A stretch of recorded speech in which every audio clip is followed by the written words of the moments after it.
평생 모두들 부지런하게 살아왔지요. 새벽같이 일어나 집안일 챙기고 남편 뒷바라지에 자식 교육까지 온 힘을 쏟아부었습니다. 그런데 막상 통장을 열어보면 남은 것이 없지요. 분명히 돈은 들어왔는데 어디로 갔는지 알 수가 없습니다.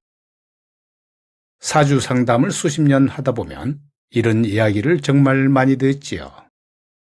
재물운이 없어서라고 생각하는 분들이 상당히 많은데요. 명리학적으로 보면 이야기가 달라집니다. 사주에서 재물을 뜻하는 글자를 재성이라고 하지요. 그런데 재성이 있어도 돈이 모이지 않는 사람이 있고 재성이 약해 보여도 안정된 노후를 사는 사람이 있습니다.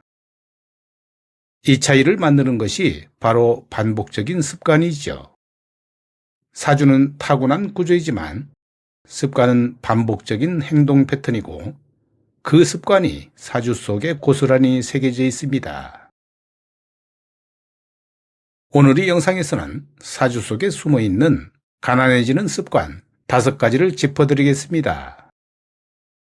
혹시 내 이야기 같다고 생각이 드신다면 반드시 끝까지 보시길 바랍니다. 뒤에는 반전이 기다리고 있기 때문입니다.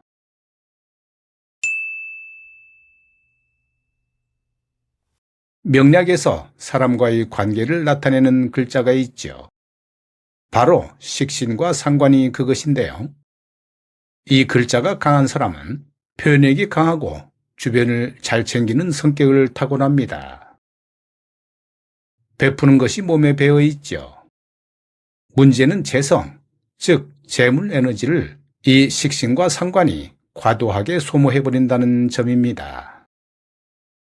쉽게 말하면 돈을 버는 힘보다 쓰는 힘이 훨씬 강한 구조인데요. 친인척 경조사, 친구 부탁, 이웃의 딱한 사정 등 마음이 여린 탓에 거절을 못하고 지갑을 열게 됩니다. 이런 사주를 가진 분들은 주변에서 참 좋은 사람이라는 말을 듣게 되죠. 그런데 인생 후반에 돌아보면 그 좋은 마음 때문에 정작 본인 노후 준비는 텅 빈 경우가 많습니다. 베품과 경계는 함께 가야 하는데요. 사주는 그 사실을 미리 알려주고 있습니다.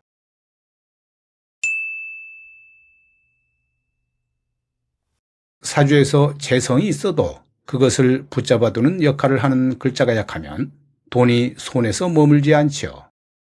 이 역할을 하는 것이 바로 비겁인데요. 비겁은 나 자신을 상징하는 에너지인데 이것이 약하면 재물이 들어와도 중심을 잡지 못하고 흩어집니다. 이런 구조의 사주는 큰 돈이 들어올 때 반드시 큰 지출이 따라오지요. 갑자기 가전제품이 망가지고 예상치 못한 의료비가 생기고 주변에서 돈 빌려달라는 연락이 오게 됩니다. 마치 돈이 들어오자마자 빠져나갈 구멍을 찾는 것처럼 말이죠. 명리학에서는 이것을 제다신약이라고 표현하기도 하지요. 재물은 많은데 내가 약하다는 뜻입니다. 재물을 감당할 힘이 없으면 오히려 재물이 나를 해치는 구조가 되는데요. 통장 잔고가 항상 제자리를 맴도는 분들, 한 번쯤 자신의 사주를 점검해 보시기 바랍니다.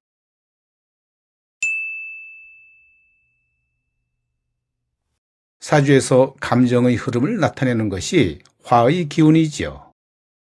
이 기운이 지나치게 강하면 이성보다 감정으로 결정을 내리는 패턴이 반복됩니다. 기분 좋은 날에는 가족에게 한턱 쏘고 마음이 답답할 때는 쇼핑으로 풀어버립니다. 이런 소비는 그 순간만큼은 확실히 기분이 좋아지지요. 하지만 명리학적으로 보면 이것은 재성의 안정된 흐름을 방해하는 행동입니다. 재물은 감정이 고요할 때 쌓이고 감정이 요동칠 때 빠져나갑니다. 60대가 되어 뒤돌아보면 번 돈이 어디 갔는지 모르는 분들이 많지요. 이 패턴이 습관으로 굳어진 경우 아무리 수입이 늘어도 지출이 함께 늘어납니다. 감정과 돈 사이에 잠깐의 간격을 두는 연습, 이것이 이 사주가 필요로 하는 변화입니다.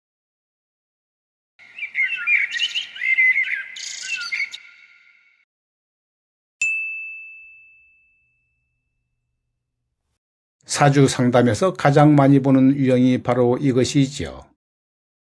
자식을 위해 모든 것을 쏟아붓는 구조입니다. 명리학에서 자식은 식신과 상관으로 표현되는데 이 글자들이 재성을 먹어치우는 구조로 배치되면 부모의 재물이 자식에게로 흘러가는 흐름이 만들어집니다. 학비나 유학, 결혼 비용, 집 마련 비용, 심지어 손주 육아까지 부모로서는 당연한 선택처럼 느껴지죠. 그런데 냉정하게 보면 이것은 부모 노후를 담보로 자식의 현재를 사는 구조입니다. 사주는 이미 그 흐름을 보여주고 있죠. 자식에게 베푸는 마음은 아름답지만 내 노후가 흔들릴 정도의 지출은 결국 자식에게도 짐이 됩니다. 사주가 이 패턴을 가리키고 있다면 반드시 경계선을 다시 그어야 합니다.